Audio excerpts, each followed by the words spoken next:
अस्सलाम वालेकुम, क्या हाल है आप सबके। आज मैं बात करूँगी दुआ पे।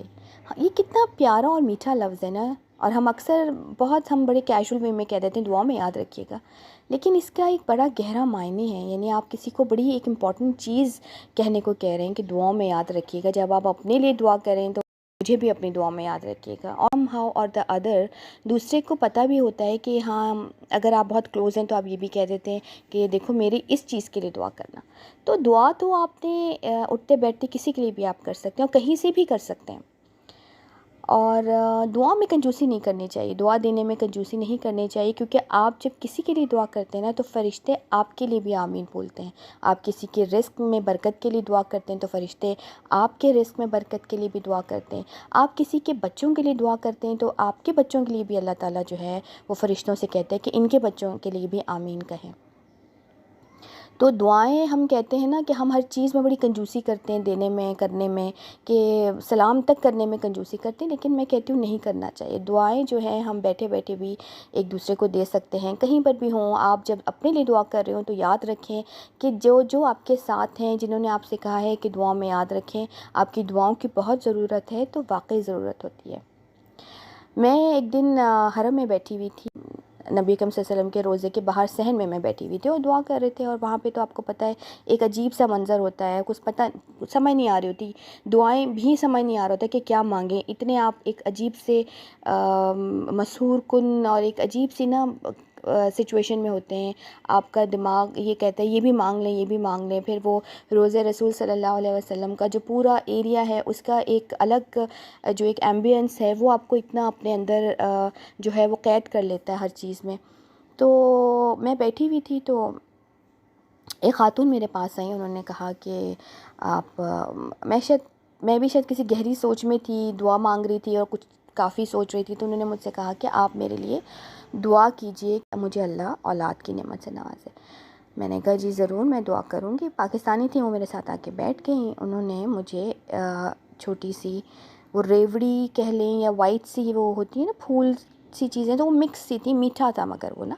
और उन्होंने उस पे वो पढ़ती जा रही थी उस मीठे पे, और वो जो उनके पास रेवड़ी और वो जो फूल से होते हैं मीठे, वो मिक्स थे, उस पे पढ़ती जा रही थी और फूंकती जा रही थी और कह रही थी कि ये इन्होंने पढ़ लिया। और फिर ये इन्होंने क्या किया कि थोड़ा थोड़ा करके सब बच्चों में कोई भी जो भी आता मुझे भी दिया, बांटना शुरू कर दिया। फिर मेरे पास आके बैठ गई और मुझसे कहा कि ये मुझे किसी ने बताया है, किसी मेरे पीर साहब ने, जो कि पाकिस्तान में जहाँ पर भी वो थी वहाँ के जो पीर है, उन्होंने कहा था कि जब भी तुम मस्जिद नबी सल्लल्लाहु अलैहि वसल्लम में जाओ तो वहाँ पे बैठ के ये दुआ पढ़ना और फिर ये बांट देना वहाँ के लोगों में, बच्चों में, बड़ों में, जो भी वहाँ पे होंगे उनमें तकसीम कर देना, तो अल्लाह ताला इसकी बरकत से तुम्हें औलाद की नेमत से नवाजेगा। अच्छा, ये भी मैंने एक वाक़या देखा है, ये एक तरीका था दुआ मांगने का। उन्होंने कहा जी दुआ भी कीजिए और ये रेवड़ियाँ भी बांट रहे हैं, और वो नबी सल्लल्लाहु अलैहि वसल्लम के रोज़े के बाहर बैठ के ये सारा कुछ कर रहे हैं। इसकी थोड़ी देर के बाद, विद इन 10 to 15 मिनट्स, मैं उठ के जब खड़ी हुई तो मेरे हस्बैंड, फिर क्योंकि वहाँ पे तो आपको मर्दाना अलग होते हैं, ज़नाना अलग, तो वो हम लोग एक जगह पे दोनों आके खड़े हो गए, क्योंकि उसके बाद सहन से मैं निकली हूँ और मेरे हस्बैंड भी उधर से आ गए और हम लोग वहाँ खड़े हुए। और मैं उनको ये बता ही रही हूँ तो अचानक ही एक आदमी अपनी ज़बान में बहुत ज़ोर ज़ोर से बोल रहा था कि पीर साहब, मुझे दुआ में याद रखें जी, मैंने दुआ कर ली, आप दुआ करें कि अल्लाह आगे मुझे भी जो है ना वो हरम के अंदर लेके जाए, और आप मेरे लिए दुआ कीजिएगा वहाँ पर। आप कितनी प्यारी, पीर साहब आपके लिए दुआ करें तो आप भी पीर साहब के लिए दुआ कर सकते हैं। आप यहाँ जिस जगह पे खड़े हैं ना, वो इतनी प्यारी जगह है जहाँ पर आप खड़े होकर पीर साहब के लिए भी दुआ कर सकते हैं। पीर साहब वहाँ पर बैठ के अब आपके लिए मज़ीद आगे ये दुआ करें कि आप आगे हरम में जाएं, और क्योंकि रोज़ा रसूल तक पहुँचने में ना रश बहुत हो जाए, जब आप पीक सीज़न में होते हैं, उम्रा सीज़न होता है, तो उस वक्त इतना रश होता है।